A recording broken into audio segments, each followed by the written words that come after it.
In the United States, it's not unusual for the president to govern with an adversarial House or Senate.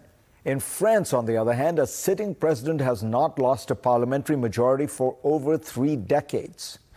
That is until this week, when French voters denied President Emmanuel Macron's centrist Ensemble bloc an absolute majority in the country's legislative elections.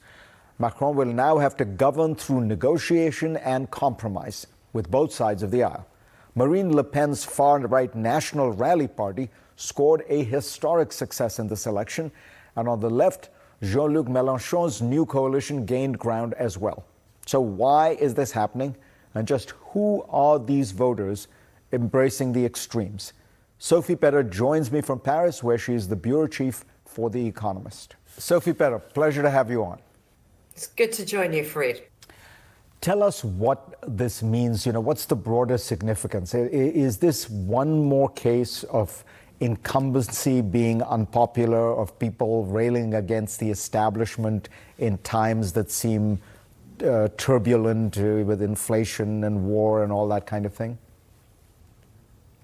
I think that's part of the answer. And certainly if you think back to the presidential election in France in April, don't forget that Emmanuel Macron, he was re-elected, but it was a narrow margin over his rival Marine Le Pen on the far right.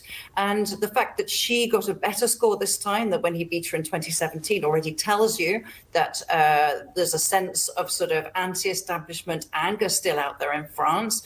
And that hasn't gone away. So I think in that respect, yes, this is what this is about. But I think it's more than that, Fareed. I think that what you're looking at is a very particular system in France, which hands strong powers to the presidency under the Fifth Republic Constitution. And that's the way Charles de Gaulle devised it back in 1958. But in doing so, I think that what the French were trying to do was put some kind of brake on the way in which Emmanuel Macron exercises power. He makes full use of that.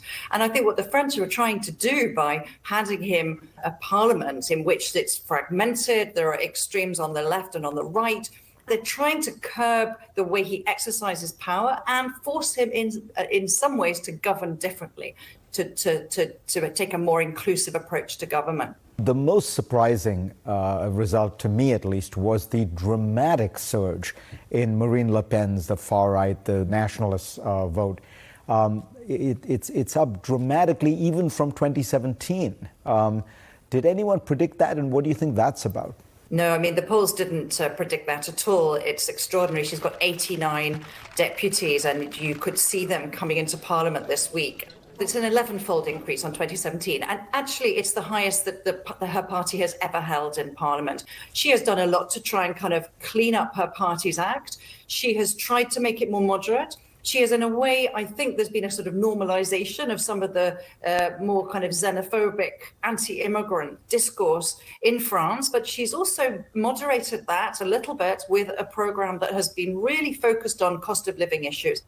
Another thing that struck me about her support is that she gets it, and this was true even in the presidential election, she gets a lot of support from young voters. In fact, it's a bit of the opposite of what happens in America and Britain, where in France, Macron was saved by people who were over 50, that young voters were disproportionately more likely to vote for the far right.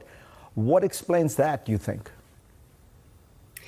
That is true. I mean, the one thing I would say about this parliamentary election is that the young didn't vote at all. I mean, there are very few of them. There was a 70% abstention rate amongst young voters, which is pretty shocking statistic.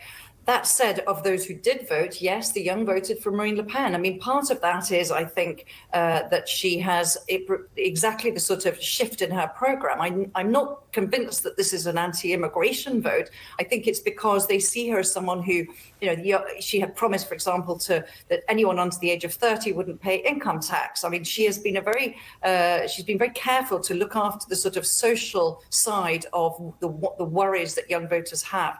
So I think, yes, it's something that, certainly for Emmanuel Macron, who is increasingly relying on the older voter, it's something for him to think about very seriously. And finally, Putin. Marine Le Pen had fairly direct ties to Putin and the Russians. She had received loans from Russian, essentially government entities. That didn't seem to hurt her at the polls at all. I mean, the war in Ukraine clearly has been debated a lot in France, but it didn't damage her. And partly, I don't think it damaged her because on the far left of the political spectrum in France, you also had another figure, Jean-Luc Mélenchon, who was also, before the war, instinctively sympathetic to Putin and hostile to NATO. So, you know, that you had a sort of balancing each other out and neither daring to contest the other on that particular issue. Sophie Pedder, always a pleasure to get these insights from you. Thank you.